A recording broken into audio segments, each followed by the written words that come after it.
Hey, what's going on, guys? Zach with Triple Take Podcast. This week, we have a new James Bond director. We've got Social Network 2, and we've got Michael Bay returning for a new Transformers.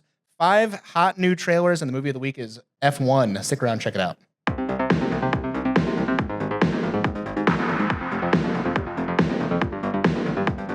Ladies and gentlemen, welcome back to another episode of Triple Take Podcast. I am your host, Jacob. With me, as always, is Zach. No Lance this week. He's a Disney adult. He's at Disney with his family. Zach, did you know that Muad'Dib is actually James Bond? Muad'Dib? Muad'Dib? No. The Muad'Dib. No way. Denis Villeneuve is confirmed to be directing the next iteration of James Bond for MGM Studios, a.k.a. Jeff Bezos, Amazon. Which now, yeah, did I say MGM? Yeah, that's right. Yeah. Big news. So, okay, wait. Say that one more time.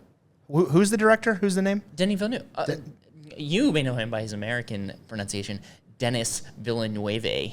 Denis Villeneuve? Yeah. I don't, but what did he do? He directed Dune 1, Dune? 2. 1, 2? Got it. Prisoners. He did also Arrival, which is one of my favorites. Big fan. I liked Arrival quite a bit. That's good. Yeah, That was good. No, I'm freaking amped about this, actually. I think the thought and kind of the expectation, really, at this point, would be just a complete reimagining of the brand. I feel like we've kind of darkened it up over the last few years, especially with the Craig films.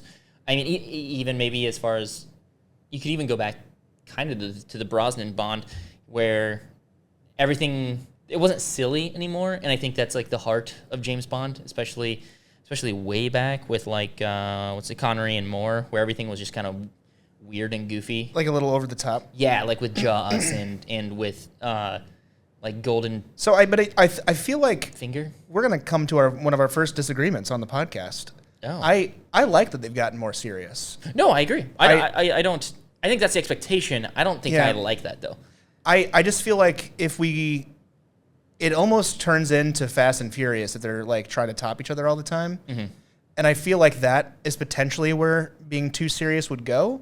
But if we go the other direction, which is like with Fast and Furious, and they're jumping Dodge Chargers over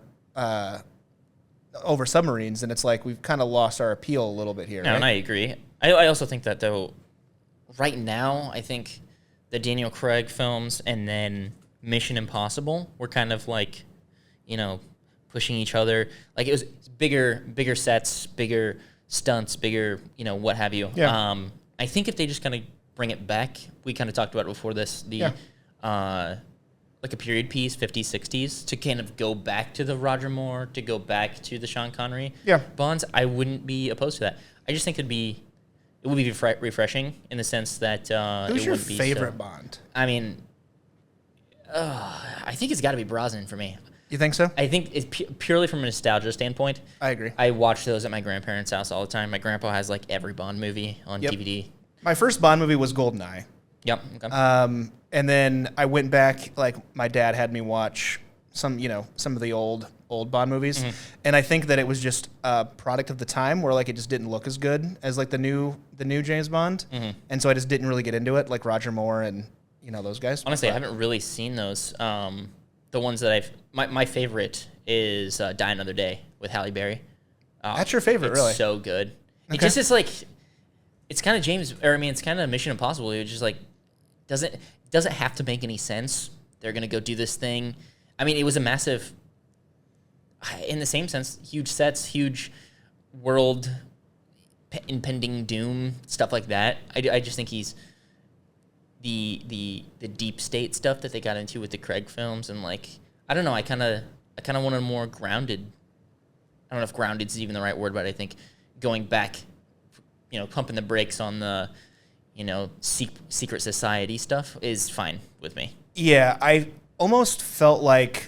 So I loved. Obviously, I think my favorite Bond is Brosnan, Pierce. Right? I don't think it really gets much better than that. He has to be Bond. You've got to be able to deliver the lines. That's the most important part of any James Bond, is that you've got to be able to say that, quick 3 or 4 word sentence and have it come out really well. But with Daniel Craig, it's not that I didn't like the movies, but it's almost like if he's just going to keep destroying like another king behind the throne, if you will, there's always another one, and it's like, will we ever find the end? Because I think that's what that was the issue. The Craig ones did really well. They tied together. Like Yeah. I feel like the Brosnan ones were all kind of standalone. They're standalone movies. You could villain. not see the other ones and walk in to Die Another Day and be fine. Yeah. He says Bond, James Bond. Within like the first 5 minutes, he kills some random person, and then we're back at villain of the week sort of deal. Yep. Where I think they did a really good job at also investigating his past, or delving into, rather. That first movie did a really good job, and they didn't spend a whole lot of time getting there. Oh, Casino Royale is... Yeah. If it's not Die Another Day, it's Casino Royale. Those two honestly could interchange for me. And I think a lot of other people agree. Daniel Craig, great Bond. And honestly, when I think of Bond, I think of him. He's just, I don't know if he's quite my favorite. I think you have to have a certain level of swag, which I think the last two definitely have. I think the kids now would call it Riz. Riz? Okay. Yeah. Well, he's got the Riz. Brosnan, Craig both have the Riz, obviously. Yeah. At this point, I don't care who is going to be Bond. I think that's the next... Obviously, that's the following question. Who's directing? Who's going to play Bond? I think at this point, with Denis doing it, couldn't care less. It's just going to be awesome. I think it's going to be great. I worry, though, that they're going to stay more serious. And I think that they should go, not necessarily full-on silly, but, like, take itself less seriously, if that makes sense. Do you think the scale will be... Like, I don't know how to quantify this, but like, I just want more missions. Like Dune the scale is massive. It's huge. And so do you feel like he's going to be able to go from Dune to James Bond where it's simplified? You're not dealing with geopolitical politics. Yeah. And you're not dealing with interplanetary problems and having to write your way through that. I don't know. James Bond, you definitely, especially with the Craig ones, you definitely could be dealing with geopolitical politics. But not on an interplanetary level. That's fair. You know what I mean? I mean, you're not after spice and having... it's an epic. It's a little bit different than a James Bond movie. Yeah, but do we think the scale opera will be any problem for him? I don't know. I think it depends on what he ends up doing. If it's a period piece, that's more missions. Like that's almost my only problem with the Craig ones is that I wish we had more missions. I wish we had more of him just going out and doing stuff. I found the only James Bond movie that I didn't really enjoy from Pierce Brosnan, and I couldn't even remember what the name was. The World Is Not Enough. It's the one with Denise Richards and Sophie Marcier. That sounds right. Oh, yeah. Yes. Robert Carlyle. Yes. I don't remember the plot to that one. I remember it. I don't remember a single thing about it. I just know that it wasn't any good. That's how I feel about Quantum of Solace. It was just didn't really... It didn't resonate. Like, I'm sorry. I'm just not afraid of an Asian guy with a bunch of, like, diamonds in his face. Just don't care. He's got a bunch of diamonds on the side of his face after something, doesn't it? Quantum of Solace? No, you're talking about... No, that's Spectre. And he has a diamond for an eye. Are you sure? Quantum of Solace is the second Craig film. Oh, no, you're right. And it's a bait and switch. They think that they're going after oil in this desert, and actually they're going after the water. Yep. Huge, enormous explosion. No, I think to date the biggest ever filmed, or the most expensive, or maybe both, something like that. It was the largest explosion on screen. Oh, you know what? That might be Spectre. That might be Spectre. Spectre, I think, was the largest explosion on camera. Yeah, Guinness Book of World Records. Yeah, it was because he Spectre. pulls him out of that Christoph Waltz encampment, essentially. Mm-hmm. My favorite James Bond movie, though, hear me out on this one, is Skyfall. Skyfall is very good. Honestly, I think it is a far and away the best James Bond movie ever made. But see, that's my problem with it, though.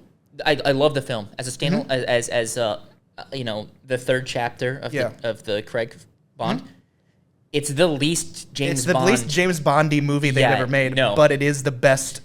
Yes. Okay, I guess then we can probably just rephrase that. That it's a terrific standalone movie. No, absolutely, yeah. Yeah.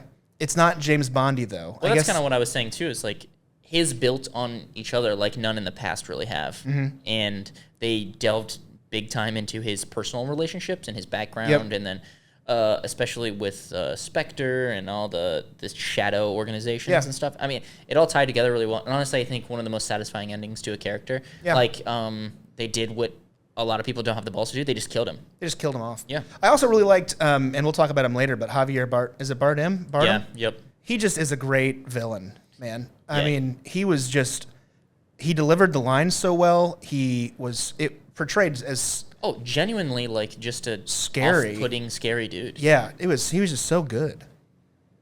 No, and his origin too is really cool. It's kind of like the yin and yang of, Bond and him. It was a good relationship. It was really cool. But I guess to your point, like as far as the James Bond movie goes, I wouldn't mind getting back to that like GoldenEye level seriousness where there was still some funny parts in it, right? But it wasn't like, okay, the entire world is going to end if we don't, whatever. But yeah, I'm just a little bit worried with him directing Dune. Like, is the scale just going to be too big? And he's just going to want to make it so big and boisterous. I don't know. He just has no misses. And, but to be fair, though, all of those no misses, all those hits, rather, are original, like, screenplays and original thoughts and ideas, besides Dune. Yeah. I don't know. Dune wasn't this massively beloved thing before he made Dune, though. That's my... Like, there's more scrutiny when it comes to Bond. Yeah. Anyway, moving on. Next big one. You're going to love this one. I don't know. Maybe it will ruin the thing that you love. Social Network 2 is in development at Sony. Aaron Sorkin is set to both write and direct. Aaron Sorkin, A Few Good Men, You Can't Handle the Truth, that good stuff. No, Steve Aaron Jobs. Sorkin might be the best writer in Hollywood. No, he's great. He's phenomenal. Yeah, and so that's the only redeeming quality right now is that he's writing it and directing it. He wrote and he directed the Good Steve Jobs movie. Yeah, with Michael Fassbender. And have you seen Molly's Game? I actually like the other one. No, Ashton Kutcher butchers that. I actually like the Michael. It's so unserious. No, I love it. I think that they're too mean to Steve Jobs in the Fassbender one. They portray him as being a complete asshole. He was. Was he not? I don't think so. How would we know? I don't think he was. He's great. I love Steve Jobs. That's just your headcanon. It is. He was a super nice guy. He's a super nice guy. I like the guy. He was so nice to his daughter. It's fine. He named a computer after her. The Lisa. Yeah, maybe. It's fine. He went back and fixed it. He retconned it. It's fine. He gave her a bunch of money when he died. It's fine. But anyways, I don't know how I feel about this because I love The Social Network so much, and I've watched it so many times that I don't really feel like... I don't think they can strike gold twice on this story. See, I just don't think that they're going to hit the thing that made it so good before. Yeah. Like, I mean, it was an origin story, It was an origin story, biopic. underdog kind of thing. Yeah. A weird guy. He had a whole lot of success really, really quickly. Also painted him as an asshole. Yeah. Like, speaking of assholes. Yeah, he was a little bit of an asshole in this movie. Yeah. I will say, though, that, like, if you listen to Zuck and he gives you the Zuck about it, apparently it's not accurate whatsoever as to like what really happened. Well, if I would also deny it, but yeah. I mean, but who knows? But yeah, it is one of my favorite movies. I really would appreciate that they didn't obliterate it with a number 2. I'm just very bummed it's not David Fincher. Also, it's been a long time. This movie came out in 2010. It's been 15 years. Why are they doing a sequel now? I mean, a lot has happened since then. Do we have any idea who's playing the Zuck? From what I can tell, are they bringing Jesse back? I would be shocked if they had somebody else do it. I really like Jesse Eisenberg. Yeah, same. I mean, my thoughts in a bottle here is just like I'm very apprehensive. I think same with you. Just not. I like the idea of it. Not really sold on it because I think it kind of desecrate the good. Like you struck, like you said, you struck gold once. I don't know that you can do it twice, and it feels desperate. It also feels kind of like unnecessary. Yeah, I don't know. And for the most part, those characters aren't going to come back except for him. Like Justin Timberlake is the Napster dude, unless Justin Timberlake could come back as Justin Timberlake. Yeah, to be fair, no, I don't know how. Here's what I'll say: if anyone can do it and write it well, I think that it is Andrew Sorkin. But I just don't know if Aaron Sorkin. I don't know if it's necessary though. No, I agree that It's kind of like Super Troopers was such a great movie and a comedy, and it lived forever in my heart as one of the most hilarious things I've ever seen. And then for some reason they made Super Troopers 2, and I couldn't get through the first 15 minutes. It was dog shit. There's something to say or to be said about the nostalgia too. I think if it's just if you try and if you make something for the sake of making it, and then it happens to be good, and then it like you gain a cult following, and then you try and capitalize on that afterwards, it feels kind of cash grabby almost no matter what. In my opinion, and then I feel like you're just kind of you don't have the heart, you don't have the nostalgia anymore. It's just. No, I don't know. It's just I'm not for anything like that. I don't know that this is quite the same thing as like it, honestly, to me like that would be if Andy Samberg would come back with the Lonely Island guys and make a Hot Rod 2 and like, where's Rod now, stuff like I don't think I'd be interested in that. This I'm more interested because it's a biopic. I would watch Hot Rod 2, but I don't think that it's necessary the same way that like. This is more unnecessary than that is. Because that's just a straight cash grab. You make the movie for $50 million, cash grab. This is probably going to have a slightly bigger budget than $50 million. But at the same time, it's like, we've already seen the origin story. And everything else has been on the news. So you could do, I was going to say, you could probably do like political stuff, like meddling and how the public reacted to that. And I don't know. They're probably going to do something about the meta thing. And then the Instagram like take over. I don't know how you could do more with him and not have him look like more of an asshole. Yeah. I wonder, like I don't know who's pushing for this. I would really like to see his transition from like nerdy computer guy to like his total rebrand. His total rebrand of like wearing oversized tees and gold chains now. Ice skate. What is this? Whenever I see him wearing one of those gold chains, I think about he did like a webcam interview. And he like keeps seeing you can tell he's reading the chat, right? And he goes, I keep seeing this thing. Mark, give me the Zuck. If somebody could follow up and just tell me what that means, I'd be happy to do it for you. It's like the not Gary Sinise. What's his name? Fuck, I can't think. It's like, hello, fellow youths, and he's got like the skateboard or whatever. Hello, fellow youths. Yeah. I saw an interview here recently with him, Zuckerberg, on Theo Von. And, like, the title is, like, when you are talking to someone that clearly doesn't want to chat, and it's like, you drink coffee? And Zuckerberg's just like, nope. And then he's like, never? And he's like, just recreationally, maybe on vacation. The dude's a robot. Yeah, it's... Yeah. What was that, Joe Rogan? Yeah. Did he do that on Rogan? I think he said recreationally. I'm a recreational coffee drinker? Yep. That's insane. That's like, that implies that there's competitive... coffee drinking. Have you seen some of the third wave coffee shops out there? They make you feel like shit. I don't know what you're talking about. Apparently there's a whole thing. I don't know if your lady's into coffee at all, but you have like Starbucks, and then you have the second wave, which was like coffee shops that are more approachable kind of. And then third wave is like for people that really care about coffee. Oh, no. And it's very confusing when you walk in. They do not want you in there at all because they're all a bunch of asshole hipsters. No, we went to... And then if you don't know like anything about how this works, they're just like, ugh. It's like, well, but okay, don't you we went to one of those in Grand Rapids. Okay. We were there for whatever reason, and then we got coffee in the morning before like the event we were going to.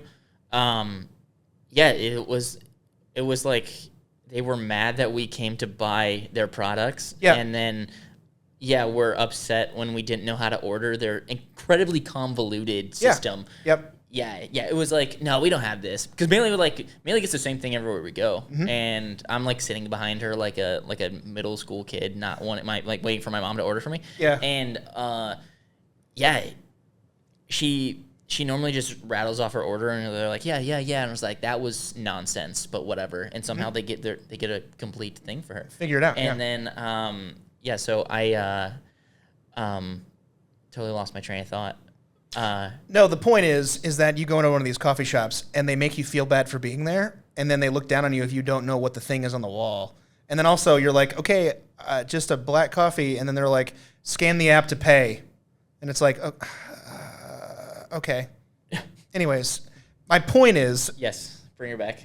I'm excited for the potential of something very cool with Social Network 2. I just don't think it's necessary. Mm-hmm.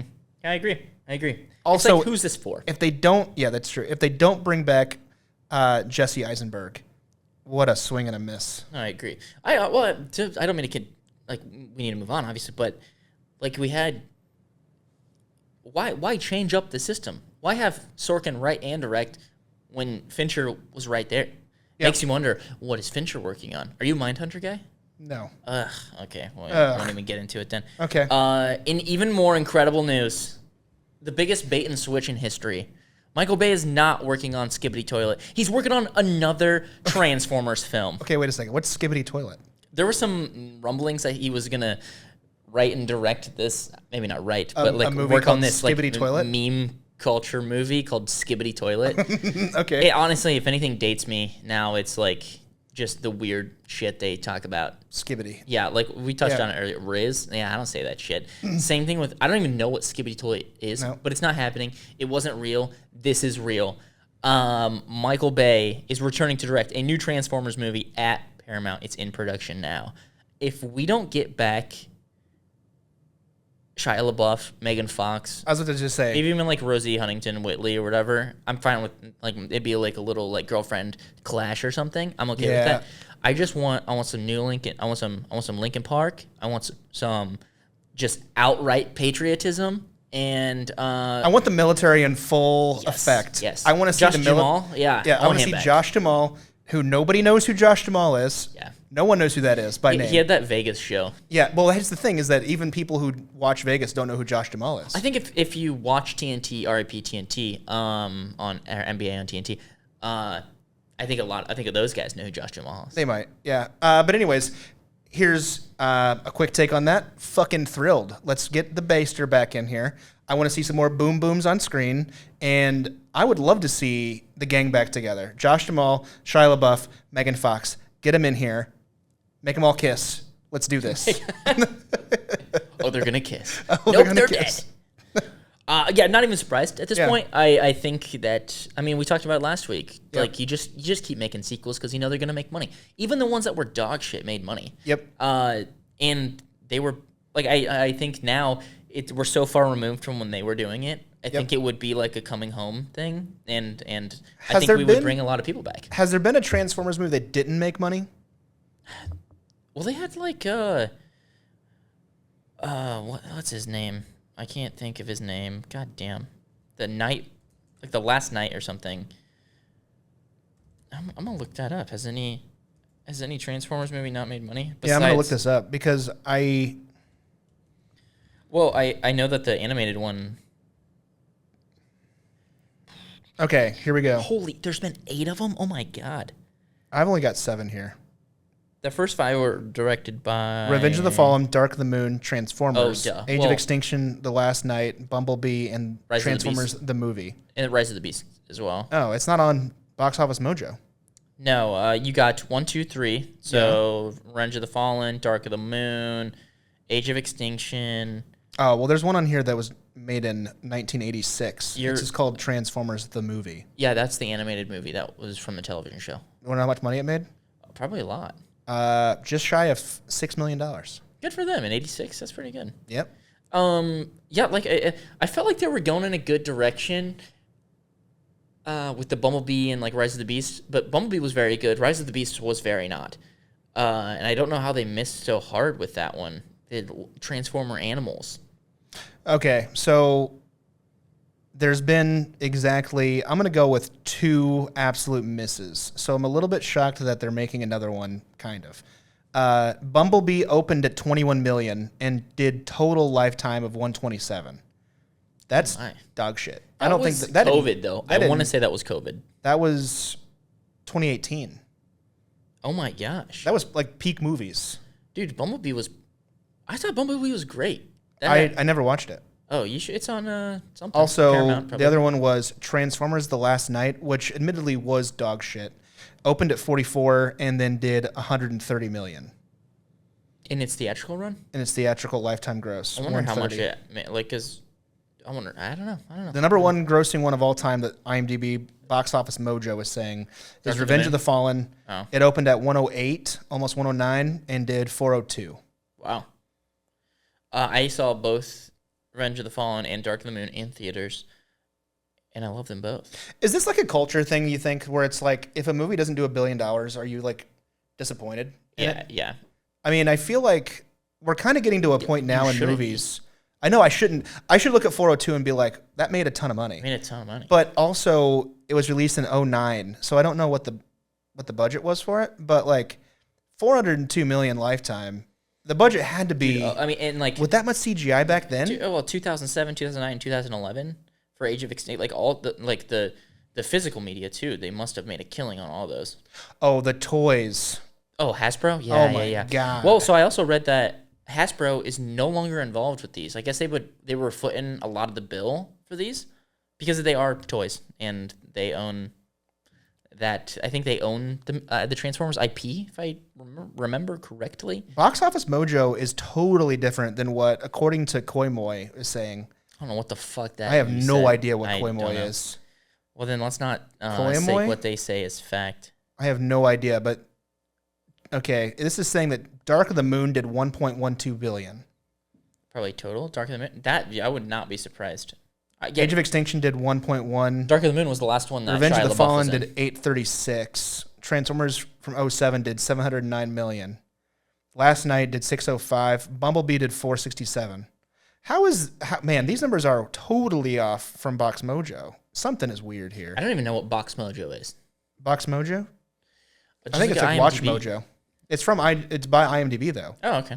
Good for them. It's owned by IMDb. Thoughts in a bottle? Not surprised. I like the cinematic version of Muscle Memory. It is like the cinematic version of Muscle Memory. Bay hears the word Transformers, and somewhere in Los Angeles, a camera crane starts spinning on its own. We'll be honest though, part of me thinks the franchise was finally turning the page after Bumblebee, which I very, very much liked, and I've pushed that. And Rise of the Beasts, which existed. It did. Yeah. It was not awesome. Paramount clearly said, nah, bring back the guy who made Optimus Prime execute a robot with an X, which did happen in Dark of the Moon. He just put it in his forehead, in Megatron's forehead, which was awesome. And it was also on fire or hot or both, maybe. Yeah, but for what it's worth, I think he still knows how to direct chaos like no one else. Will the story make sense? Probably not. Will it be loud, explosive, and feature the military and at least 5 unnecessary scenes? Yes.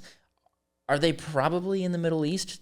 Yes. That first Transformers movie though, where like they're in the back of that the airplane and the military's all doing the packages or whatever the hell they're delivering.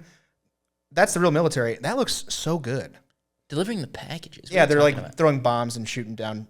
Anyways, the military that are when they're in the AC-130, AC-130, the gunship, and they're like package delivered, and they're like shooting the 110 millimeter rounds or whatever the hell it is. That looks fucking sick. Big old guns. Yeah, I'm pretty sure that actually just watching that scene increases men's testosterone by at least 25%. I just need Steve Jablonski to come back and score this movie because those movies, in the same way that Hans Zimmer carried the F1 movie that we're going to talk about shortly. His scores carry those movies. Like when Optimus Prime is like he masks up in his like fighting face shield. Yep.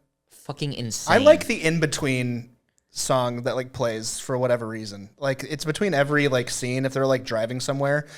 That like little. Oh yeah, it's like dun. No. I can't think of it off the top of my head now, but I'm not gonna butcher it, but it's great. Dude, there's a ton of All American Rejects. There's a ton of Green Day. There's a ton of it got good stuff. I mean, to be fair though, that ending scene with Linkin Park, my God, dude, when he's standing on the boat, like talking, he's like calling all Autobots. Also, the dude that does Optimus's voice, he has to be almost dead, right? He's been doing it for 40 years. I have no idea. He's like the James Earl Jones of robots. We got to be really careful. Peter Cullen. Man, what do we got to be careful about? He's 83. Dude was born in 41. I just feel like you're going to call a movie Transformers this day and age. Be careful. It could be it could be Ironheart. It could be Ironheart. Be careful. If they get John Turturro back, I wouldn't be upset about it either. I love him. I love how they painted him as this like crazy conspiracy theory guy. Like he went from federal agent to conspiracy theorist to like saving the day. Yep. It's great. Anyways, in a nutshell, I'll watch it. I'm excited for it. It does feel like the last one came out like at least 5 or 6 years ago though, with Rise of the Beasts, but it was 2 years ago. It feels a while. It feels like it's been 10 years since we've seen a Transformers movie, but it hasn't. It's been 2. That's time for you. Should we get into the trailers? Fuck yeah. Did you watch the new Fantastic Four trailer? I did. Man, I'll tell you what. I got a slow dance chubby listening to that. That was pretty crazy. Dude, Silver Surfer saying, I herald your end. Yes. Or I herald his beginning. I herald Galactus. So good. I'm very excited for that. I don't know if that's how it's going to sound in the actual, like in the final cut, but man, they did A24 do this trailer? Because your boy is hyped. Honestly, I'm excited. Props or credit where credit is due. They've been killing it with the marketing for this movie. I think Superman comes out next week, and then the week following or a week and a half following, this comes out. So I think it's fair to compare them. It's apples to apples at this point, and it's superheroes versus superheroes and DC versus Marvel. I just think that the Superman stuff it's not doing it for me. This stuff though gets me amped. I'm so excited for this movie. If you rewind time slightly to, it was either the last podcast or the podcast before. Yeah, exactly. Thanks for the weird sound effect. I said that I don't think that James Gunn understands the character of Superman. I don't think he gets it. I think there's quite a few people that agree with you. I saw a quote from him where he was like, Superman is not invulnerable. He's not all powerful. If we just create, he was like, if I just create God-Man and say he's more powerful than everybody, then what's the point? To an extent, I kind of get it, but also like there's very established lore. Well, it's hard to be relatable. I understand that. That you need to follow, and so there's a scene that they released where he's like trying to get his dog back from Lex, and Lex like picks his coffee cup up and he like there's the dog. Throws that. He looks and acts like a little bitch in this scene. No, I agree. It's not good. I'm tired of these like snippets. Yeah. Like, why? Just release the fucking movie now. Yeah, I mean, dude, they've given away like 30 minutes of this fucking movie. At this point, I know what the plot is. Yeah, I don't care. And from what I can tell from the people that have seen it and probably shouldn't be talking about it, but are, it's kind of like almost like the television series where just like, yeah, we're going to go do this and we're going to do this and we're going to do this. And it's just like following him. Not necessarily, he's not like trying to accomplish anything. He's just living his life. I think that's cool. I think I'm excited for that. Just a fresh take, not necessarily fresh, but like considering all the things that are happening in the trailers that we've seen so far, which is we've seen half the movie. I don't know how they're going to fit all that stuff into only 2 hours. Yeah, it seems short. It seems 2 hours is what 2 hours 8 minutes, 2 hours 10 minutes. When we watched the F1 movie, that was long. 2:34, and honestly, at the end, I was like, all right, wrap it up. This feels a little long. That last little scene, and we'll talk about it, but the little, I was like, okay, movie's over. Yes, please, God. Wrap it up. But 2 hours 10 minutes, I feel like, man, they're going from New York, they're going up to the Solitude, whatever, Fortress of Solitude. They're kind of getting a lot of things done in this movie. And they've got a lot of characters to introduce. So I don't know if there's enough time. Yeah. All right, let's bring it back, though. Fantastic Four final trailer. We're going to see that in 2 weeks. Very excited about it. Love the insane lines from Silver Surfer. Oh, man. I was concerned about Charlotte Ball. I'm not anymore. No. It looks she's so good. And I think that just overall, the CGI looks amazing. Yeah. And it just furthers my point. I believe I took a pretty dramatic stance on, like, just let it come out. Like, why are we judging all these things beforehand? Yep. Yeah, I know it looks like shit now, but like there's no way that's the final. It's not polished. Like render. Like let's just polished. Let it happen. The only thing that I am kind of a little bit annoyed about it though, Johnny Storm, his hair doesn't blow, and when he's flying around as the Human Torch, a lot of hairspray. They haven't thrown that through. Or he talked to whoever DJ Pauly D does his hair. I mean, that shit don't move. That's true. That's true. He can get it wet and it don't move. Did you notice a cool thing in that same scene that I'm talking about? The Thing has a beard. Oh yeah, I saw that. Yeah. So I think we got some elements of time for sure. We have some. Maybe he was stuck somewhere for a long time. Maybe that's not the same thing. Also, small thing. The Fantastic Four logo that they're going with. Yeah. The logo on the end scene from Thunderbolts is a different logo. Well, it's also different. It's a different ship. Different ship. But it's a different logo on there, too. I just noticed that, and I thought it was a little interesting. But yeah, I'm looking forward to seeing Fantastic Four. I think it's going to be this summer's blockbuster hit. I'm just excited for the Galactussy popcorn bucket. Galactussy, yeah. No, that'll be great. At this point, though, wait, okay. So before we moved on, it's confirmed at this point that Galactus is just wants Franklin, the kid. He wants the baby, right? He's a giant space predator. I don't think that it's confirmed, but it does feel very it may have been clever editing, which is, I mean, that people do that all the time. Yeah. Lots of movies do that. I mean, I said that like a few weeks ago. He's after Franklin Richards. That's at least what. But why? Well, because those are the two, like in the comics, those are the two anchor beings or something. Well, if you will, but they're the only two beings like in existence that don't have variants, and they are eternal. Not Eternals, but they are like, if either of them die, they just pop out another one. Like it just kind of keeps happening. So it's like Amish. But also they're like immense. They're both immensely powerful beings. They can manipulate time and space. He's a baby. Everything. But I think that's why this is focusing so much on Vanessa Kirby, which I'm not upset about. But that's why they're focusing so much on her. It's a matter of trying to save her baby. But I don't think they're not going to know or understand why Franklin is so important until, a couple years later. And then in the comics, he like manipulates and makes they like catch him in his room, like making a universe on accident. And they're like, what are you doing with a little blue ball? Yeah, don't worry about it. He's like, I'm creating a whole universe. And they're like, oh, that's crazy. Hey, keep it up, buddy. Yeah. Right, moving on. Did you see the Roofman trailer? I didn't see the Roofman trailer. Let me break it down for you. I don't know what it is. This film follows the true story of a man who lived in a Toys R Us store and robbed more than 60 McDonald's after herding the staff into the freezers. It's directed by Derek Cianfrance, starring Channing Tatum.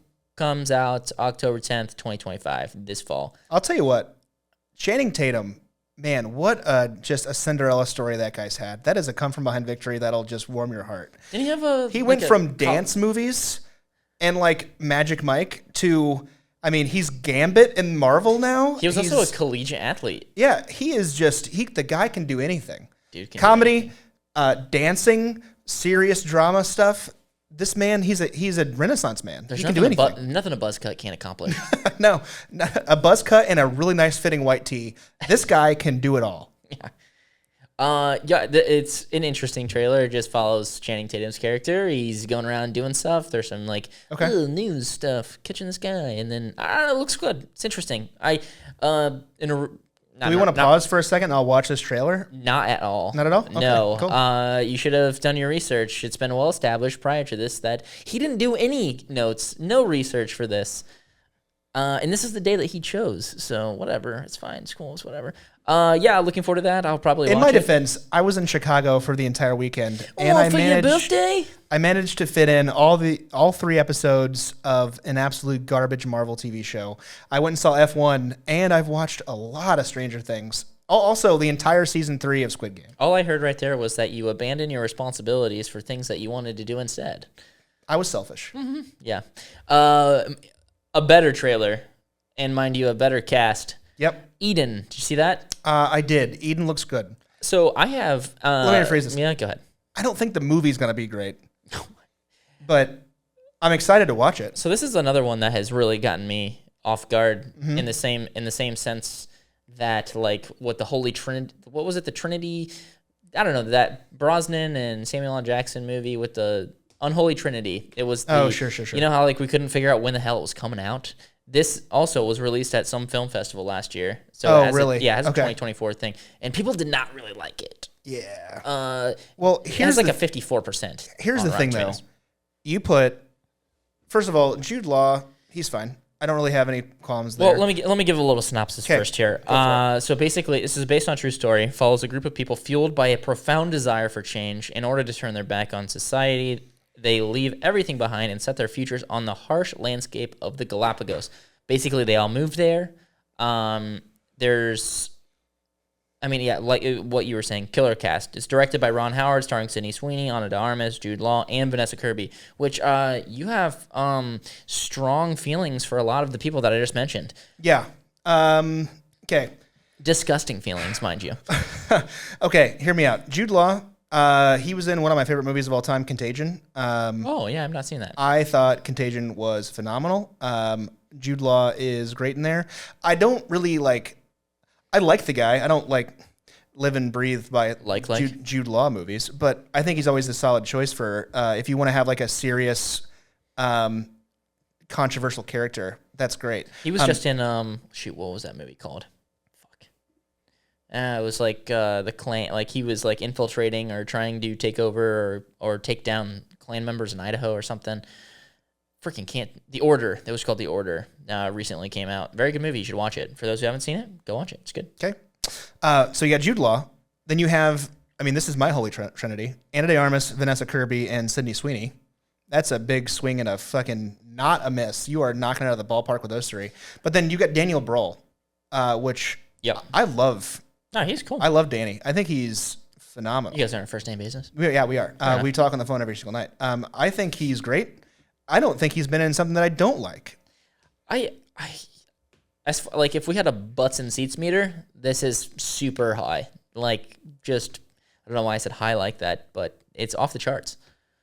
People are going to come see this, I think, for the cast. Mm-hmm. These are movie stars. Yep.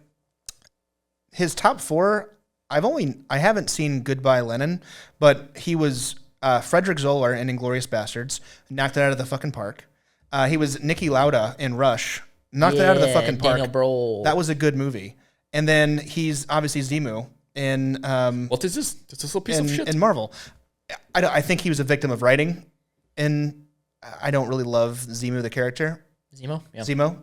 I loved him in Captain America: Civil War, but I think when they got to the Winter Soldier and they like had him turn into like Zemu, I think that was a little bit. Wait, Falcon and the Winter Soldier? Yeah, he was Zemo, and they went to Madripoor and the whole thing. Yeah, no, I thought he was fine in that. I kind of liked it. He was a victim of writing there, but I mean everything else. Holy shit! All Quiet on the Western Front knocked it out of the park. Very good. So I'm actually, oddly enough, incredibly familiar with this story already. I like hiking, like camping, going outdoors.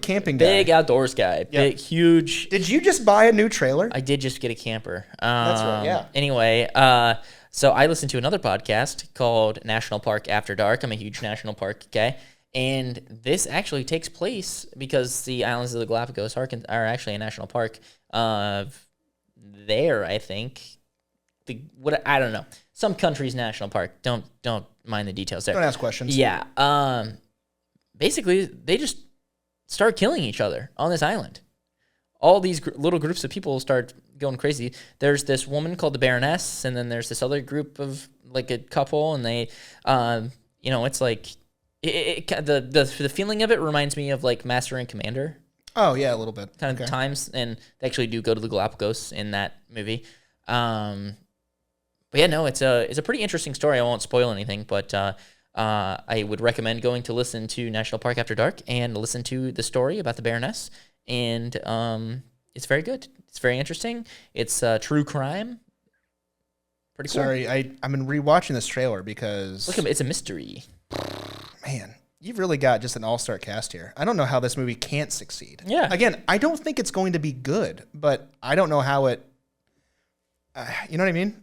I just think that what they did was they threw like these 5 actors together and they're like, yeah, this can't go wrong. Another one we got coming out, it's called Bugonia. This film follows 2 conspiracy-obsessed men who kidnap a major CEO, convince her that she is an alien intent on destroying Earth. It's directed by Yorgos Lanthimos, starring Emma Stone, shocker, and Jesse Plemons. I think Yorgos Lanthimos has a boner for Emma Stone. She's been in his last 3 movies. So no shocker there. Comes out October 31st on Halloween. Yeah, this didn't do it for me. Thought it was weird. Not that interested. No, I think this sort of like art house style. I'm not an Emma Stone. I'm not into it. I'm not an Emma Stone lover here. She doesn't really ever do it for me. And then you've got Stavros. Yeah, dude. I love Emma Stone. I'm gonna have to stop you right there, dude. That's crazy. Crazy Stupid Love. Jesse Plemons is phenomenal. La La Land. But okay, she's great in it. Anyways, she's great. Also, one of my least favorite actresses of all time is Alicia Silverstone, and she is in this. I gotta see who that is. That doesn't ring any bells. I'm not a fan. Oh, why don't you like her? What'd she do to you? When she speaks, the words come out, Clueless, but yep. her mouth is weird, and she's like talking with her tongue attached to like the bottom of her. Could it be Botox? No, I don't know, but I just don't like. She was good in Batman and Robin, but that was 97. She was in Batman and Robin? Yeah. She was in Batman and Robin. Yeah, but anyways, I'm just not a fan of Alicia Silverstone. I don't think she's. I'm not a fan. Oh, she's also I'm in sure the she's Diary of a Wimpy Kid, The Long Haul. Oh shoot. Anyways, I'm sure she's a phenomenal person. I'm just not a fan. That's a bummer. Yeah, I didn't think that the trailer was that good. Didn't really do it for me. If Go anyone's and going watch to save it, this find movie, out. Jesse Plemons will save it. He's a great guy. Yep. How can that be profitable for Frito-Lay? Be profitable. That was actually a good, stupid movie. Dude, Game Night? Game Night, Game yeah. Night's great. Dude, I'm a Jason Bateman ride or die. Ride or die. In the story of Zach White's life, Jason Bateman plays me.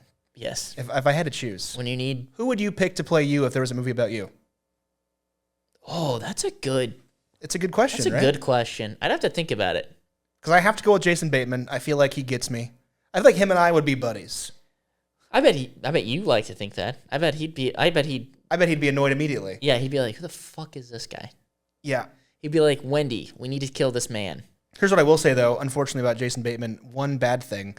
Their podcast is incredibly hard to listen to because the audio is terrible. And also, halfway through it just starts to reset sometimes. So whoever's doing the editing, like, it'll play a portion of the podcast, and then it'll just, like, restart from a different spot from prior, and then it'll be the same. Do you think they're just fucking with people? I don't know. I think they do it all themselves, and they don't understand how Premiere works.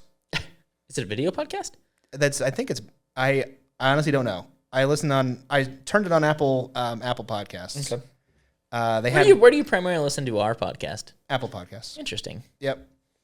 I just find it to be better, and I don't like Spotify. Spotify's been doing this weird thing for me recently where I click on...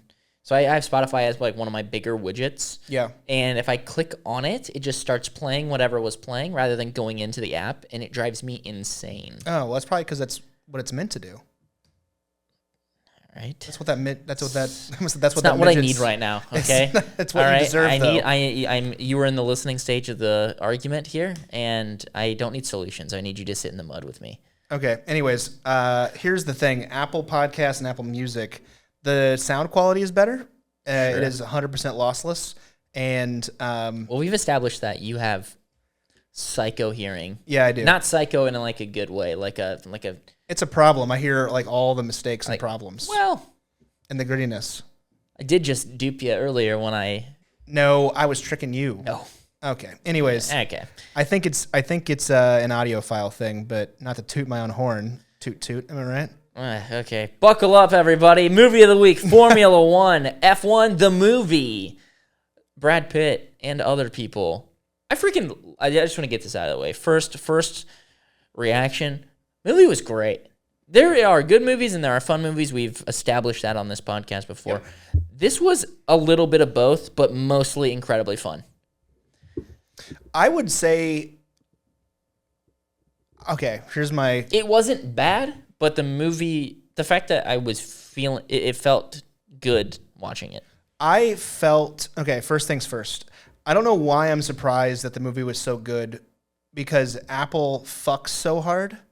Like, all of their content right now is just really killing it. I wonder if can you top it? Can you chalk it up to Apple at this point, or is it Joseph Kosinski being an absolute like adventure movie hit after hit?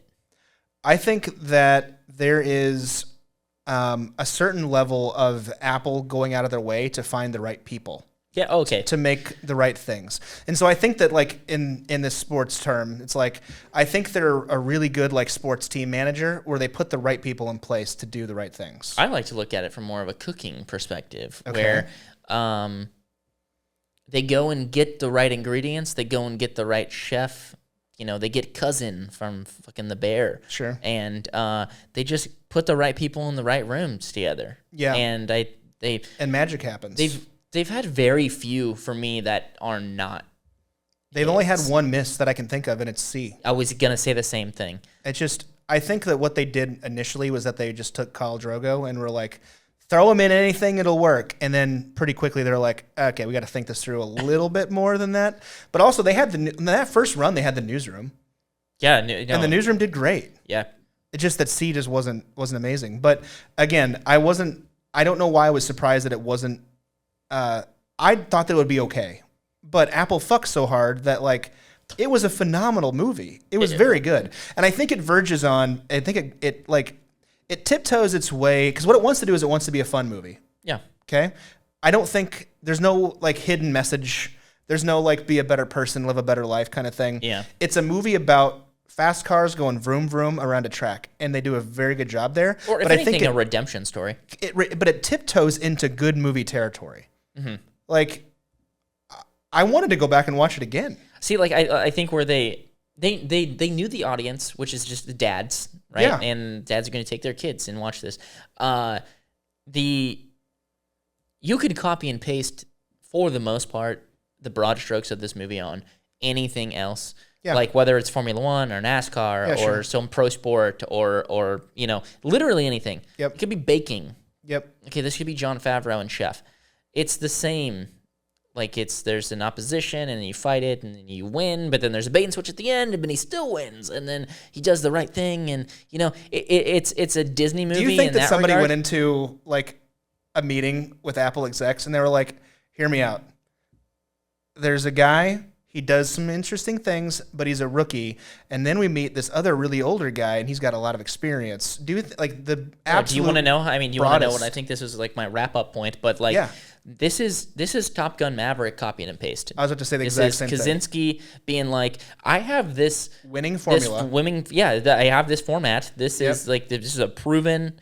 At this point, it's just a recipe, and he's slapping that puppy all over the place. Man, he copy and pasted. Slap that puppy more because I want it. I don't want an F1-2.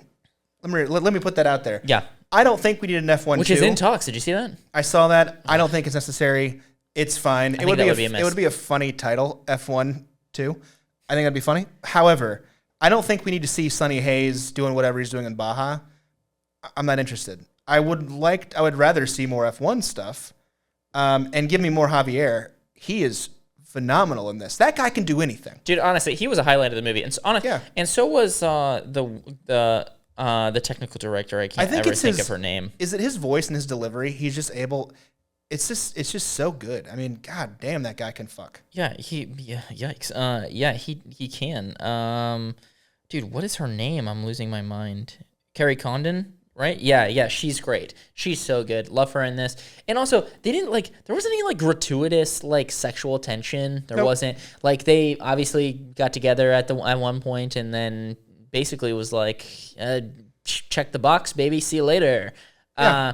If you break it down in that regard, the dude's kind of a piece of shit. He accomplishes what he wants and then gets out of there. But for the most part, the Brad Pitt is this pretty likable dude that's teaching the young guy some moves. Gives up his position at the end to let him win, and then he crashes and he wins anyway. It is a nice little bait and switch there at the end. Dude stumbles into success. I did not see that little bit coming, and we won't really give this away too much. I mean, obviously, if you want to go still and see it. But it killed it at the box office this weekend. But my favorite thing of the movie is that they let me just be a moviegoer. Mm-hmm. And there was, like I said earlier, there's no hidden message. There's you had several, Kate McKenna, played by Carrie Condon. She is the only female the first and only female race technical director, right? But they don't badger you with it. They show you how good she is instead of telling you how good she is, and that's good writing. Yeah. They wrote really good characters here, and they didn't obliterate you with a whole bunch of messaging where it's we get it. I'm sorry. I also thought it was really cool too, the explanations for why she has her job. It was they like my work. My work spoke for itself, and I think that. Yeah, it wasn't a jam it down your face, I'm a woman thing. And nope. I really enjoyed that. It was refreshing and so many movies now just it just goes so far into stuff like that, and it's I've seen it too much. I just want to enjoy good writing, and I want to sit there and enjoy the movie. I don't want to be obliterated and overwhelmed with messaging. Yeah, and I like we're saying too, this perfect pot and this perfect storm of technical things.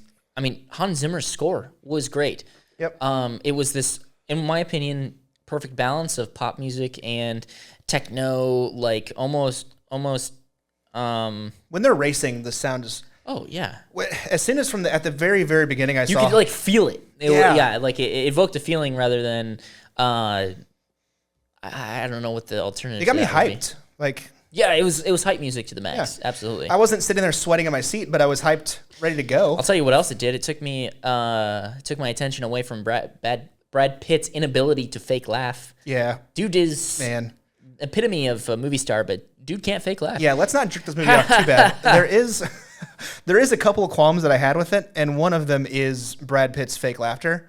There is one scene at the very end where Kate and Sonny are like talking on a balcony, and Kate says something funny, and Brad goes, "Ha ha," like that. It's like yikes, movie's over. See, like that's what I'm confused about too. Is like it almost makes me like rethink his past performances because I just recently watched Moneyball. He's the lead in that, and there's a scene where he goes to another team manager and is trying to work out a trade.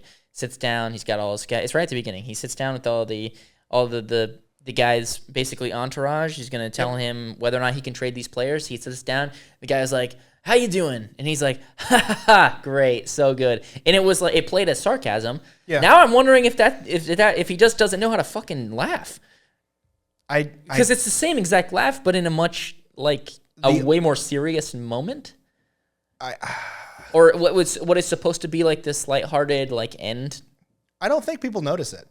Because I mean, I just watched. I notice it. Okay, well, I noticed it pretty hard in this movie, but I just rewatched Ocean's 11 and 12. Yeah, and I didn't notice anything in there that was like. Well, he's the cool guy. He's rusty in that. Yeah, and okay, so I mentioned that I was going to see F1 to a buddy of mine, and he was like, "Let me know what Brad Pitt eats." And he eats stuff in all of them. And I was like, "What?" And he's like, Brad Pitt eats something, and Tom Cruise runs. And it's like a trope in all of his movies. Yeah. And I didn't really notice him eating that much in this movie. I looked for it. He was eating in that one diner scene, but that's really the only time or something. Did they have pie and a beer or something like that? They had. I think he ordered an entire dinner, like a steak and eggs. It's just like it's his lunch for that day. Yeah, that's just what he had. But I didn't know. Like, if you look at any of the Ocean's movie, he's always eating like a bag of chips. Yeah, he's eating nachos. He's doing something. Yeah. Right. Well, his opening scene is he's at like this drive up nacho stand. Yeah. Yeah, he always has a really big jacket on, and he's always eating like a bag of chips or something. He's cool. He's a guy. He's a cool guy. He's the cool guy. But yeah, so that was a small problem. And then I saw people online complaining a little bit about the score, and I don't have any complaints there at all. I don't know why. I think they're reaching at that point. I think they're looking for reasons to be upset, and they said that the complaint was that like the hip hop music didn't fit. I feel like it was a little situational though. It was like he's listening to it in his headphones, or he's in they're out in public in a club and it's playing weird music. It never felt out of place. It didn't seem out of place to me. I mean, in his headphones makes total sense because a lot of times he had headphones on. Yeah, and when they were in the club scene, obviously there's like hip hop music playing. Club music. That's fine. The one thing that I did really enjoy is that it went back to that like the pre-scroll of all the people that you should know about before you watch the movie a little bit. Yeah. And so I saw Hans Zimmer's name pop up, and I was like, oh, I didn't know that. They went out of their way to get a good... Dude, speaking of which, that rolls me right into my next point. The cinematography in this was phenomenal. No, they did a great job. Dude, my favorite, and they used it a lot. I mean, I'm sure it was expensive to rig up, and so go crazy. Like the camera switcher, like where it'd be pointed straight, and he's in the car, he's in the cockpit, right? And then it would like the same. It wasn't a cut. It was just like the camera spun. Yeah, it spun to him. I thought that was awesome. Just as like obviously I'm into camera gear and all that stuff. That's what I do for a living. The nerd in me, the camera gearhead guy in me was like, that's fucking awesome. If it comes out after the fact that this movie was filmed with iPhone 16 Pros or whatever. I don't think that was the case. I know it wasn't, but if it came out that it was, how fucking crazy would that be? I'd be like, don't give a shit. They just used like 58 iPhones to film one or two scenes in 28 years later. I think they filmed it entirely on that. I don't think it was entirely, but there was one like... There's like one scene where you have it's this. No, it's a one. Everyone, he didn't watch this movie. No, the shot that you're referring to is whenever most of the time it's like one of the zombies getting killed, and it like Spike would shoot his bow, and then the arrow would, right as it hits the zombie, it would be like almost like a bullet time, where it'd be like it would spin around it. Oh, that's fucking sick. But not like 90 degrees. Sometimes it would only be like 15 or 30 degrees. Well, it was an interesting. The rig they had was like 50 iPhones on like a round object. That was cool. It's basically like, I mean, it's not an original idea. Like, it's been done on YouTube for 20 years, but like with GoPros back then. Well, that's how they filmed the original Matrix. Is they rigged up like they did a lot, so a lot of motion capture with like a whole bunch of cameras all in. Well, yeah, there's like all these DSLRs and yeah, that was really cool. F1. I would recommend going and seeing it. Do we have numbers for the weekends open for F1? It made a shit ton of money. While you're looking them up, though, I'd like to dig into his Sonny Hayes' character a little bit. It's pretty obvious at this point they were painting him as this gambler. Like he takes risks in pretty much every regard, whether it's actually gambling, whether it's racing, whether it's just making deals with the young kid, Pierce. They shoved it down your throat a little bit, especially with the cards. Like he has a deck of cards. Honestly, that might be him eating in this movie. He has a deck of cards and he's just flipping them around. Yep. But I liked it. It played well. I thought it was cool. I didn't think it was like overly done. No. I also really liked the scene where I think it's his first time talking to the press, and he's got this one reporter that's like just being an asshole. He's just being an asshole. He's like, "Sonny, so you're a degenerate gambler?" And he's like, "Yeah." And he's like, "You've been divorced 3 times?" "Yeah." He's like, "If you could do it all over again, would you change?" Do you have any regrets? Yeah. Like he does like 4 yeses in a row and then just like walks away. Yep. I don't think it was like overplayed. I think it was no, fun. I thought it was perfect. But then in that same scene, or not in the same scene, he runs into him again, maybe on the paddock before a race or something. He bets him. He bets that same reporter that 10 grand. 10 grand for something. I can't remember what actually. I think it was that they would place the wager was on. They would place at a certain race, or they wouldn't place. Yeah. Well, that ends up not happening because he wrecks at the last moment. Yeah, he gave the guy 10 grand. And he gave him 10 grand. So yeah. Okay, according to Deadline.com, F1 revs higher with 146.3 million global bow. Box office weekend. I guess so. Yeah, that's an insane amount of money. 143. Apparently, it's close to like 88.4 million international, 55.6 million domestic. Well, did you see like the numbers on? I mean, it was the fake Formula One team, right? It was the Apex GP, APX. Oh yeah. And the title sponsor for that is Expensify, which is a real life. It's a real business. They had a whole bunch of real sponsors on that car. Well, yeah, before the movie, they played an ad where it was like, "Hi, we're Expensify. We are the title sponsor for this. We paid a lot of money for this. Make sure you notice throughout the movie." Make sure you notice. It was just kind of funny. Yeah, and I think a good marketing strategy on their part. No, but they sold real product placement for this movie on the cars. Yeah, for the title sponsor for Expensify, it was 6, 7. No, I want to say it was 7 figures, like millions. Really? Yes. I mean, to be fair, though, think about it. It's burned in history. To be fair, though, that is true. It does feel like I would assume that more people will see this movie than will watch an F1 race.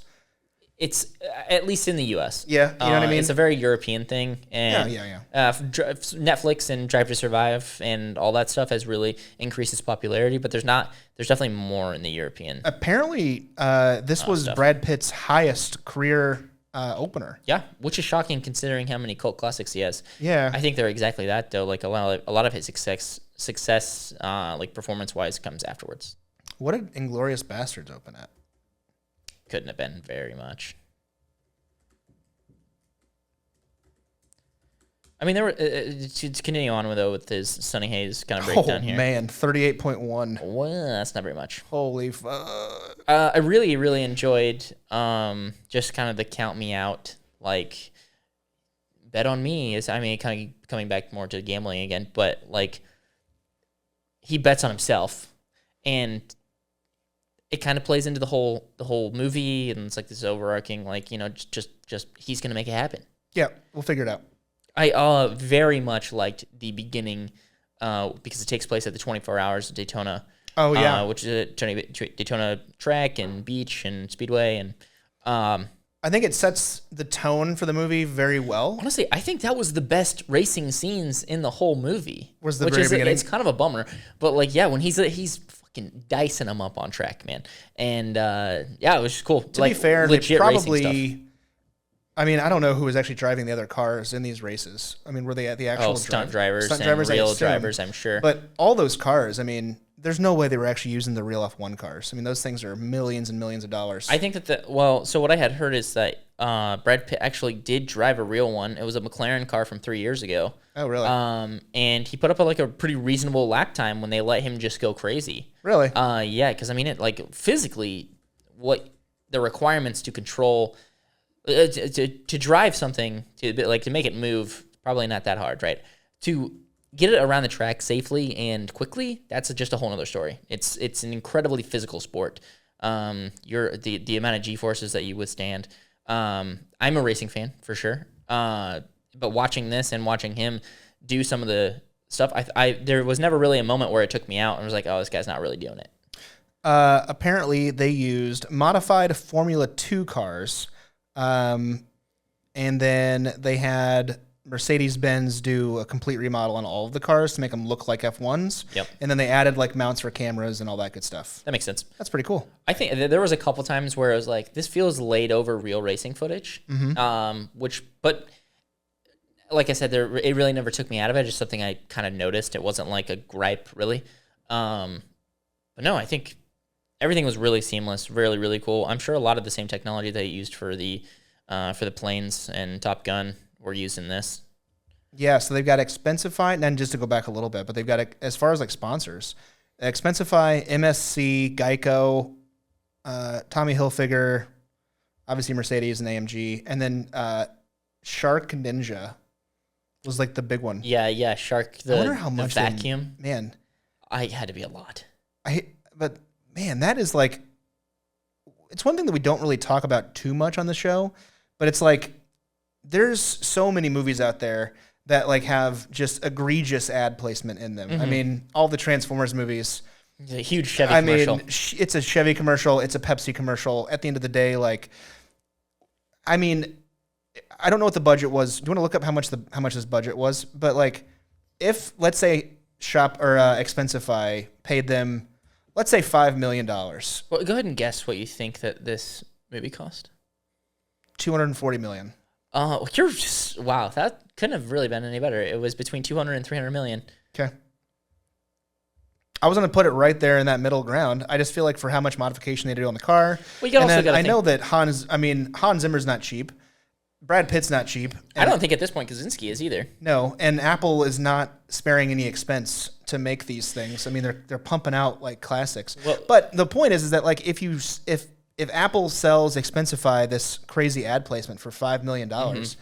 I mean, that just bumps up or takes down whatever the budget is. I think you can look at it that way, or you can also look at it like, think of all the cool shit we can add now that we have this money. Think of the cooler things that we can now afford that we probably couldn't before.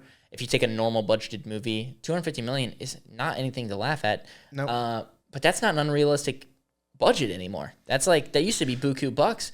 Now $250 million is like what you would spend on normally like a AAA title like this. Yeah. I mean, you got to think. But now every movie's budget is like that $200 million range, and that's just how much things cost now. But it does make sense if they said like, okay, if we can get Expensify to pay us $5 million, then we can afford the CGI on this next part. The one thing I didn't really, kind of to bring it back to the story of the movie, they kind of just race dirty the whole time. Yeah, they're just like, I'm gonna crash this guy, and then it's all strategy and stuff. That would not fucking fly in real life. There would be super license revoked. There would be incredible amount of fines. There would be no points. There would be suspensions. I mean, I don't follow F1, and so I was gonna ask you because I figured that you do. The only thing that was legitimate. How realistic is it? I mean, with the dirty tactics, not that realistic. With the undercut, I don't know if you caught that. The undercut is like when you have two people following each other, and you either the guy in second pits right before he thinks the guy in first will. That way he can get in early, get the tires out, and then he gets another lap with warmer tires and better tires, less worn. And then the guy in the front can't keep up, so he passes, and then he goes and pits then and can't catch back up.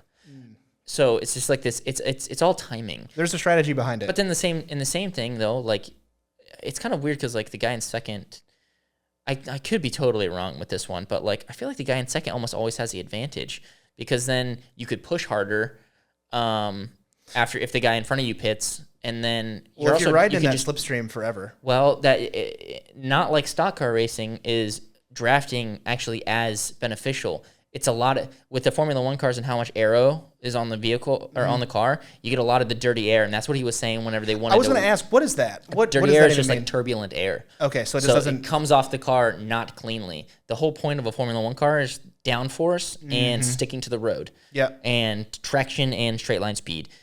And then the DRS, which is the drag reduction system, that's like the wing that opens. Yeah. You only have that when you're within a 1 second gap of the guy in front of you. So like when at the end when he was holding up everybody in that line, it was a DRS train because everyone has their wing open and everyone is going faster at that point and can't pass. So then he's holding everyone up. That's a legitimate thing that actually happens. When that wing opened up, I didn't know if that was real or not. No, it's real. That's real? Yeah. Okay.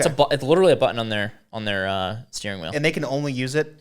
There's only certain areas on the track that you can do it, and they're marked with signs. Oh, really? Yeah. Okay. There's only certain times you can use it and only certain areas. So it was introduced to the problem with like these incredibly high performance and high budget motorsports is that inevitably people just pour a shit ton of money in it. People get really fast and there's no passing. Basically everyone's going the same speed, and it's more like it's less about the driver and more about the vehicle.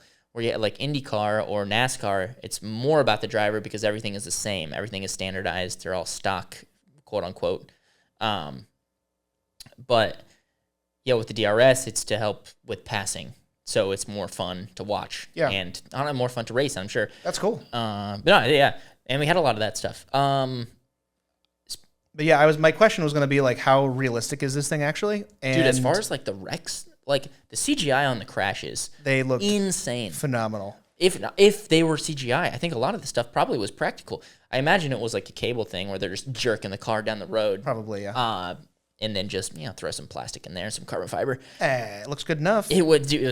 Well, these cars are, they're built to go fast and stop on a dime, but they're not built for hitting each other. No. In the slightest. They are very fragile. And they will come apart immediately. A long, long time ago, I watched the movie F1 or Rush. Oh, and on average, like one driver dies a year back in those days. Yeah, it's gotten better, but I'm sure it's better now. There was an F2 driver that died a couple of years ago. Really? Yep. Rip. Well, I think actually that may have been the same year. I can't remember. There was a Formula One driver that got wedged. Why can't I think of his name? Roman Grosjean. He wrecked one of the Asian tracks, one of the Asian races, and got wedged underneath the barrier, and his car caught on fire. And they call him the Phoenix now because he has insane skin grafts on his hands from his like 3rd-degree burns, and just a lot of his body melted. He's cool, just like really on the arms and stuff because his gloves got so hot. Yeah. Because you're baking. You're essentially when you can't roasting. Get out. No, you can't move. He was pinned under the car. I think he was in the car over a minute while it was on fire, and also racing fuel burns very hot. It's scary. Incredibly fortunate. Yeah, the fuel they use is not the regular stuff that we got. Yeah, it's not 87 octane. No, that shit is. I don't even know what it is. It's like jet fuel, right? It's very expensive. I'll tell you that much. Yikes. Anyway, to wrap it up. Movie was great. Basically, Days of Thunder meets Formula One, but Brad Pitt instead of Tom Cruise. Really liked it. Really cool redemption story. I could see kind of where they would go and do a F2 or whatever. What story I think would you have follow? You have two trains of thought here. I think. Yeah. What story would you follow? You could follow the Pierce kid and his continuing getting better. Formula One. Yep. I think that's more likely because Formula One and Lewis Hamilton, who's an actual Formula One driver, produced this movie. Yeah, Lewis Hamilton sucks, but yeah. Apple produced this movie. Like, I don't think that they want to follow Sonny Hayes per se because he's now a Baja racer. If he comes back though and maybe like coaches the team or is a team principal. Cool. Okay. I don't know. Which I mean, they kind of. We didn't even talk about the villain of the movie. Which I don't even think there was really a villain. There was just a guy that was an asshole for a second. Age is the villain. Yeah, he was just a little bit of an asshole. I don't even remember what his name was. It's the guy that plays Tully. Peter Banning, Tobias Menzies. Essentially in the movie, he's an investor on the team, and he wants to like force a sale of the team, and so he does some shady bullshit to get that to go through. And he reaches out to Sonny Hayes, and he's like, "Hey, this is happening behind the scenes. If you want to be part of this, it'd be pretty cool of you." Yeah, he recognizes the success, but doesn't want it in the sense where he doesn't have full control. Yeah, I was interested as to why they introduced him the way that they did. Ruben, I think it was a bait and switch. Well, Ruben introduces he's like, I have to go. You want to go talk to my money guy for a second or whatever, right? And it just felt like that might have been a slightly forced part of the movie to just be like, okay, this is an investor who's doing some weird shit. It was a plot device. It was a MacGuffin. If a MacGuffin was a dude. Yeah. How did Ruben know that he was at that laundromat? I think that Sonny strikes me as a person that is probably really set in his ways. I'm just going to the laundromat. Yeah. Go hang out, read a magazine. I feel like he's really set in his ways, and he probably just does the same thing every single day. Yeah, but like Ruben raced with him years and years and years ago. How does he like know that he's going to be at the laundromat? Hear me out. Because movie. That's fair, and that's a great point. But then at the end, Sonny gets the girl. He just can't laugh. There is before every race, he puts a random card in his pocket. Doesn't look at what it is. And then I think it's implied that he takes that card out and looks to see what it was. Mm-hmm. At the end of the movie, he looks to see what it was, and we don't get to see what it is. My theory: ace in the hole. I think it's an ace. I think it's I think it has to be an ace. Heck, wasn't it a lucky 7 at one point? I mean, I think at some point in the movie it was a 7. Yeah, but he's like, I make my own luck. Stuff like that. I don't know. I thought it was cool. It was an interesting aha. I mean, I think, I liked it. And there was like one part of the movie where like he forgot to put his card in his pocket, and it's like, oh, bad thing's about to happen. Yeah. He forgot his card. If it is like, if kind of go back where a sequel would go, if they do go the Sonny Hayes route where they just follow him, I think him in a Baja 1000 movie would be fucking insane. Following that entire race where they race through Baja into Mexico and Southern California and all that stuff, it would be crazy. I would love that. I don't think they're going to do it because why would Formula One produce a movie that's not about Formula One? Hear me out. Scrap the F1 thing entirely. I want to see Sonny Hayes take his winnings from the last F1 race and go enter the World Series of Poker and win it. It's a Rounders 2. He runs into Matt Damon. Yeah. That's a movie that I would watch. Phil Hellmuth is there, obviously. Oh, what a piece of shit that guy is. Love to watch him, I like the other Phil, though. Phil Denna something? or Yeah, I have no idea. But can't remember. The Negreanu. Yeah, that guy. Not Phil. Nope, Daniel. I'm a big fan of Daniel Negreanu. He's hilarious. Phil is a big old piece of shit. Fun to watch, though. Mm-hmm. Anyways, to wrap it up, F1, I gave it I'm going to go 9 out of 10. I feel the need for speed. I'm going to give it an 8.5. 8.5? Yep. Cool. I liked it. I had fun. Did not like it. The worst part of the movie for me was the popcorn. It was burnt. Worst for me, it got a little long. And I think the way that they followed the races was a little bit confusing. Like, it was hard to kind of tell how many races were left. Yeah, like they made a big point at the beginning. There's only 9 races left, but then it went from 8 to 7, and then jumped to 2. I was like, what's going on? I think so. There was a big racing montage. There's a lot of scenes where the intro to the race shows the Melbourne Grand Prix and the Las Vegas Grand Prix, and if they would have just put a subheader that said 4 races to go, yeah, something like that, would have fixed the entire thing. I agree, totally agree. Nope, Really like the movie. Everyone should go watch it. It's good. Hey, man, what were you watching this week? Are we not doing a discussion topic? Because I didn't write one down. I didn't write one down either. Real quickly, though, we could talk about who, in your opinion, who would you cast in the next Bond movie? Who would I cast in the next Bond movie? Yeah. Oh, man. See, I'm poisoned by fan casting at this point. I mean, I just love him in a non-sexual way. Henry Cavill is the man. The Cavalrine. The Cavalrine. He, I think, would be great. I think he would be awesome. And British, also. That's a good... He's got some fucked up teeth, though. Yeah. Which could be fixed. That's fine. Fix it in post, unlike his mustache. Yeah. Do you think that they should have fixed Tom Cruise's teeth by now? With the one tooth in the center of his face? I think that Tom Cruise has enough money to fix those teeth. Yeah. I don't know why he doesn't. I don't know.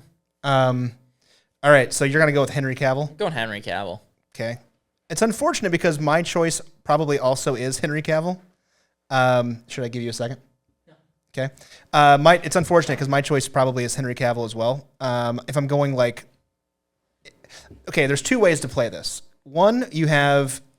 In my opinion, I think it'd be fun to see like a period piece, old, like set in like give me like a 1960s, 70s James Bond. And I just want one movie. I just want a one and done. And then that James Bond passes the torch to like the next one in line, right?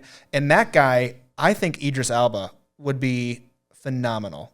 It would explain as to like, they throw him in there. He's a little bit on the older side, and so like he's not a young gun anymore, and it makes sense with his age. Because I know they were looking at Idris 15 years ago, but he's aged out of the role now, apparently they say. But I think it would make sense if they gave him like one movie, and then the ending was like him passing the torch to like the next guy or So I'm going to one-up that. I think that it would... Go ahead. Hold up. My next option is if we do, and I know what you're going to say is, the whole point to a James Bond movie is that it's a trilogy or it's a franchise or something. Okay, but you want a franchisable person to make as James Bond. I think that Henry Cavill probably is your guy. I just don't. The only problem with him is that he's too big. He's a motherfucker. Oh, large man. He's a big boy. Not star power, you mean? No, he is a physically big guy. A big boy. And James Bond isn't really like, he's not that. Yeah. You know what I mean? That's fair. See, you're putting words in my mouth. I don't necessarily agree with what you said. Like, I have a honorable mention though, if you would like to hear that. After I'm done here, do it. I would love to hear it. Okay.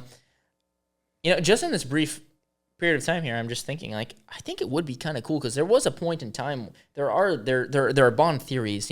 Is 007 Daniel in the Craig films there was 006, 008, 009, whatever, or double 10 or 010, whatever. It being like a 00 program where there are these multiple agents. Multiple double O's. I think it would be kind of cool if James Bond was just a moniker and 007 and James Bond are one and the same, Clark Kent, Superman, but not really hidden, I suppose, but like where it's just a dude and the dude could be anybody. And, almost like, I mean, they've tried to make franchises out of the Spider-Mans or out of the Batmans and stuff, but there's been lots of them at this point for each character, much more Batman. I think James Bond would be kind of cool that way, like where they just do a one-off and then Henry Cavill's a James Bond and then fucking Jared Leto. Terrible example that I just gave right there, but I think it'd be cool to see lots of different James Bonds and then, have them come back in a Flash movie and have them all fight each other. Yeah, I don't agree with that. There's a joke there at the end. Okay, but, I was going to say, that last part went off the fucking rails. Suck. Yeah, went no. off the rails. All right, give me your honorable mention. Glenn Powell. No, he's not. No, I don't think he can pull up the accent. You don't think so? No. I mean, if he got vocal lessons or something. I think you need a British dude. I think you need a white guy. But I think it needs to. He needs to have just that insane swag. He checks two of those boxes. But Glenn Powell has the swag. Yeah. He's like the right build and size, I think, for it. And I know that Tom Cruise is looking at him to take the mantle for the Mission Impossible movies. I think it's funny. It feels forced. I think he's like choosing him. And he has no choice. I think that Tom Cruise has that power. Yeah, he's like, hey, guess what? You're the guy now. You're the guy now. sign here. No, I think that would be interesting. But like I said, I think he needs to be British. I mean, what other British guys are out there? Probably a couple of them, right? Just a few. I can't think off the top of my head anybody else. Okay, I think they could be British or they could be Australian because there's been some rumblings that Jacob Elordi might be into that, but he's also just fucking insanely tall. I think the same physical limitations apply to him as Cavill do. I'm looking up top James Bond actor fan castings. Right now, Tom Hardy, Henry Cavill, Idris Elba. I think Hardy would be good. Aaron Taylor Johnson. I don't see it. With the way that he was in Bullet Train, I could kind of see it. They toned that back a little bit and gave him a nice script and a good director. Obviously, they got the director, but I don't know. Man, we missed one that would be damn near perfect. Richard Madden. No, I don't like him. No? Nope, don't like him. Oh, my God. This guy fucks. Big fan of Richard Madden. Isn't he Irish? Yeah, but still. Nah. He can get it done. No, not a fan. I don't know. I think that everyone's going to probably hate who they did announce, and then we'll learn to love him. Yeah. Well, to be fair, we also got that with Daniel Craig. People were very concerned about his blonde hair. People were also concerned that, like, remember when, like, he had no emotion in the early days of, like, man, back in the before times where, like, just changing the character's hair color was like setting the world on fire, and now it's like that has gone so far past that. Yeah. With everything else, they would be shaking their fists. A lot of them are still alive. Yeah. Oh man. Anyways, you know what? I miss those days when that was the thing we had to worry about the most. Anyways, I'm gonna go Richard Madden, Glenn Powell, Idris Elba, and Henry Cavill. I'll go with those. No, I agree. That sounds good. All right, Zach, what'd you watch this week? All right, I watched quite a bit. Give me actually 1 second. My mother just texted me, and this might be important. Why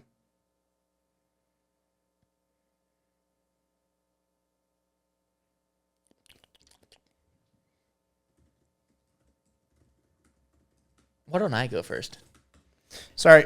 Hey, ask me that question again. Hey, what'd you watch this week? Okay, all right. So, like I said, I was in Chicago for my for the weekend. So you biffed. However, through Netflix on the old TV. So while the lady was getting ready, or whatever else was happening there, watched a couple of things. Downtime. I watched Ocean's 11. That's a phenomenal film. That's a top 10 movie for me. It is so good. I watched Ocean's 12 as well. I think Ocean's 12 falls off pretty hard. Yeah, it does. From 11. It has a little bit of the same feeling, but not a lot. It's not this perfect film that 11 was, in my opinion. I watched. Okay, here's the problem with Ocean's 12 is they went way too hard into that Lamarck guy. Yeah. And like that whole side little quest thing was weird. I don't know. I just felt like I liked all the stuff in Amsterdam though, like actual heist stuff. There was a lot less actual heist things. I feel like the first, and this is just like I feel like the characters in Ocean's 11 thought through the first heist in Las Vegas more than they thought through at all Ocean's 12 heist. Or any of them. It played like that for sure. It just felt like it was very rushed. They're like, well, we're gonna have to raise the building. Okay, raise the building. I mean that they were rushed though. They were per the script. In general, I just thought him, whatever. Anyways, I watched obviously F1. I watched a whole lot of Stranger Things.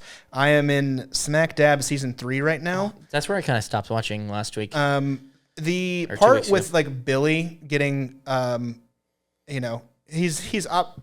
He's very clearly Vecna right now. You can tell by his mannerisms and the way he's standing and everything else. Or at least possessed by Vecna. I didn't catch it when I first watched it, but now that I've seen the whole show, it's very clear. Mm-hmm. I just think that like having Billy be a side character makes more sense than throwing him in the middle of things. I still like the season. I think it was Billy was a victim of season 2's success. Yeah, because I think people are like, I love Billy. Billy's great. Give us more Billy. Give us more Billy. They gave us more Billy, and kind of to his detriment. Or actually to his death, really. It didn't work out too well. Anyways, Stranger Things. Squid Game season 3. what had happened was at the Squid Game season 3 came out on the 27th.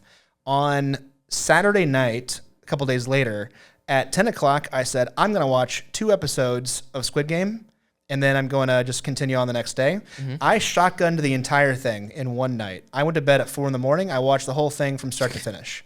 It was, I thought 6 hour-long episodes. It wasn't too bad. I thought that it was very well done. It's getting some slack online for the way that it ended, but I think it's really hard to take a movie or a TV show that people really enjoy and then end it at like any ending. Someone's going to be upset about it because their thing is ending, right? Yeah.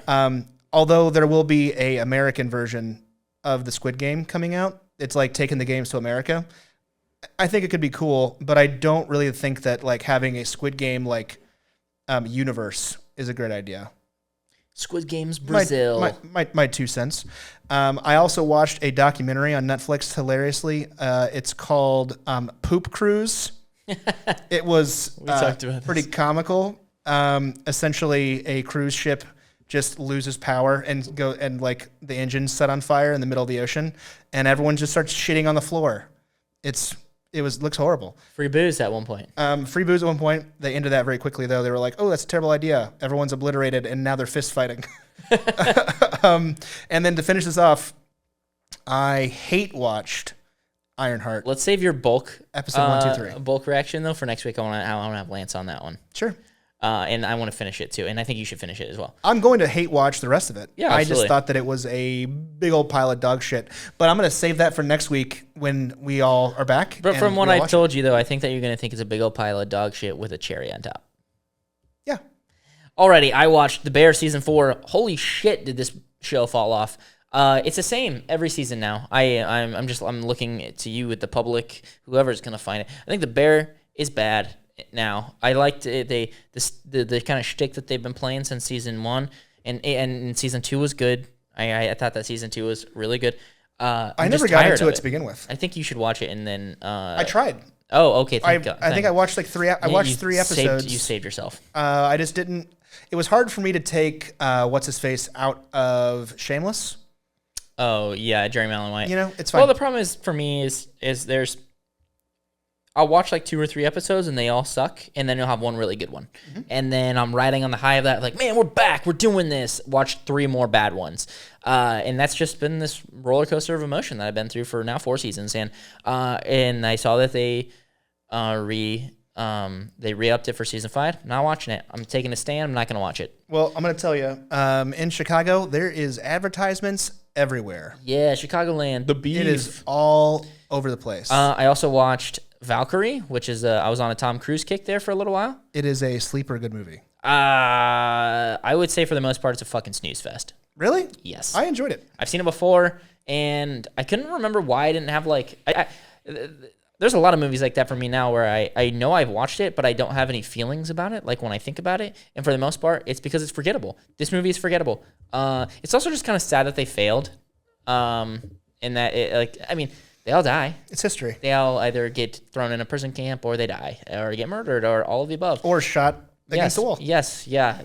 Just killed. I also watched Davy Crockett, King of the Wild Frontier. That is a 1955 film, I believe. Don't hold me to that. 50s for sure, though.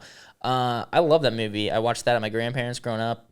I saw it was on Netflix, on Disney Plus when I was scrolling through. I don't think I've ever watched it. You should. It's good. Good. Cool. Man, there's some insane Native American cliches, and at this point, I would say racist stuff. Did you know that at the beginning of what is the movie with Jackie Chan in it? And it's gonna have to be more specific. Okay, no. It's like the Rush Hour. Rush Hour. Before Rush Hour, there's like a black screen with white text, and it's like, please understand, this movie came out in a different time. Yeah.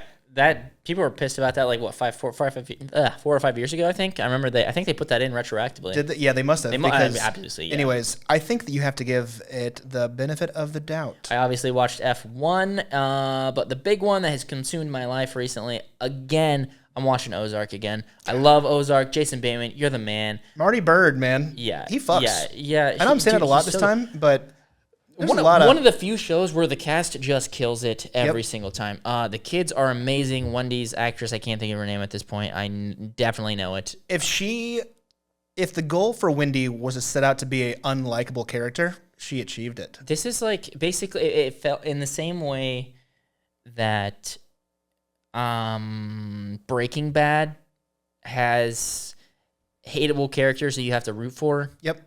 It's the same way. But Wendy is basically a Skylar.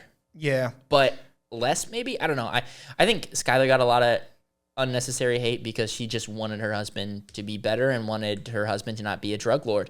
And which is fair. This though is like, I guess maybe Wendy kind of feeds into it though. Like she's Wendy like, goes full fucking crazy. Yeah, this is the new norm, and Wendy is loving it. And Wendy is like, okay, Marty's got it all figured out, and then Wendy throws a fucking grenade at whatever the hell he's got going on. Dude, watching this would be the third time I watched it. At least these first couple seasons, because when season 4 came out, I did a rewatch of the first 3.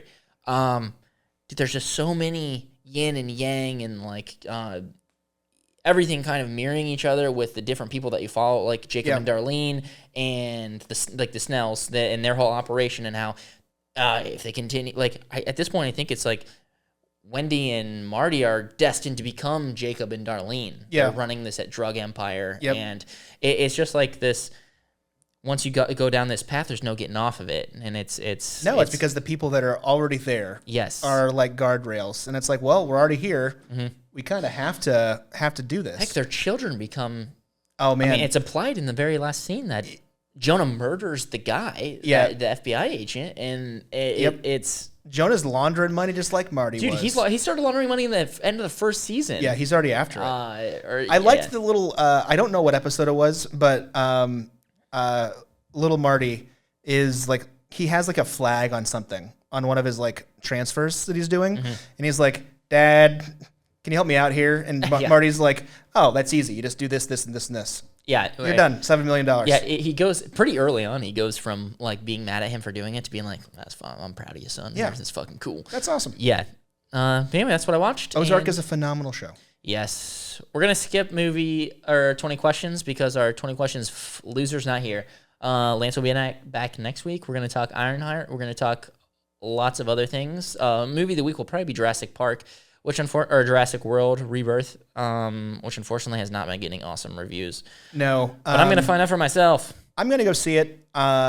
Is it making a lot of money? This might. No, I don't know. It's not out yet. Oh, it releases tonight and tomorrow. Okay, all right. I think we might be able to answer. Can you make a bad movie with dinosaurs? Possibly. They've done it a couple times now, and it always makes a bunch of money. I'm wondering though if it's not. Yeah, I don't know. We'll find out. I think that my $330 million guess was gonna be. I think I did 250, which was, if it's as bad as they say, I could be close. Or wait, was it 240? I don't even remember. Anyways, I did 250. You for sure did 330. Though. Hey, I remember that. Check us out on the YouTubes and subscribe. Yes. Tell your friends. The only way that we get new followers is if you listen to this and you tell other people. Like, comment, subscribe. Please do. You. Yes. See you later. Peace.